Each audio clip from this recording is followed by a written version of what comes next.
Hi everyone, here's what's bothering me today. You know how yesterday here in this country we, quote unquote, celebrated and paused to remember all those who fought and died in previous wars and conflict.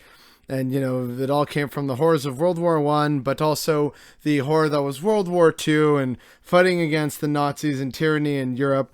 All that stuff, right? The usual rigmarole.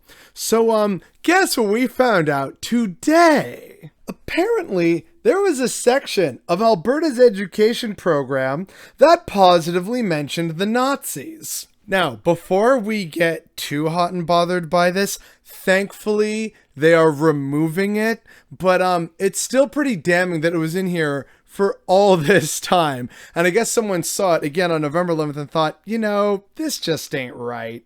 And so that's what we are really going to have to talk about quickly here today, because it's pretty messed up that was in the curriculum, as it were. So in this section known as Criterion D, Reflection and Guidance Notes, I want to draw your attention to Section 2, which says, does the resource reveal both the positive and negative behaviors and attitudes of the various groups portrayed? For instance, if a video details war atrocities committed by the Nazis, does it also point out that before World War II, German government's policies substantially strengthened the country's economy?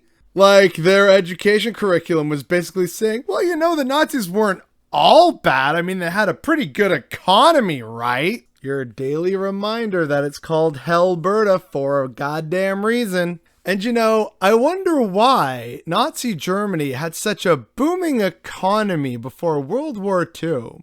Did it have something to do with the subjugation of various populations, essentially forcing them into many forms of what amount to slave labor and underpaid, while also seizing vast amounts of wealth and occupying foreign territories? Again, this happened before World War II. We're talking about things like the reoccupation of the Ruhr and, of course, the occupation of the Sudetenland, which was a German part of Czechoslovakia. I feel like maybe these policies and other things had something to do with the Nazis not only coming to power, but also having such a good and booming economy. I feel like that is crucial context to keep in fucking mind, Alberta.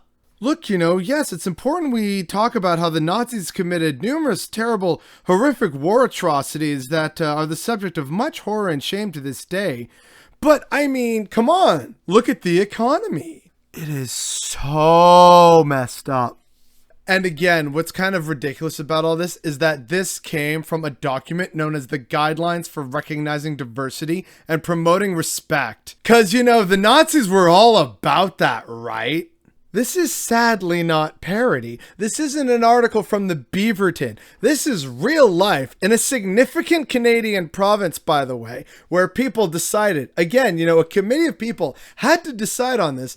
Yeah, this checks out. The example talking about some of the good that the Nazis did, because, the economy, right? We're all conservatives in this room, right? We like a good economy. Yeah, Nazis weren't all bad, am I right? So yeah, there's no way this video is being monetized, so support me on Patreon.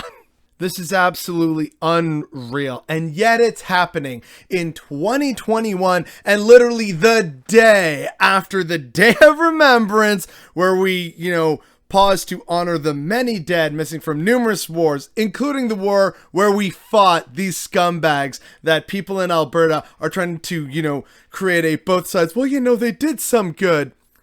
No, man, they didn't. That's why we had to fight them. And the fact that apparently this wasn't recognized and that they're trying to force this narrative, at least until recently in Alberta, and we found out about this the day after Remembrance Day, is absolutely what's bothering me today.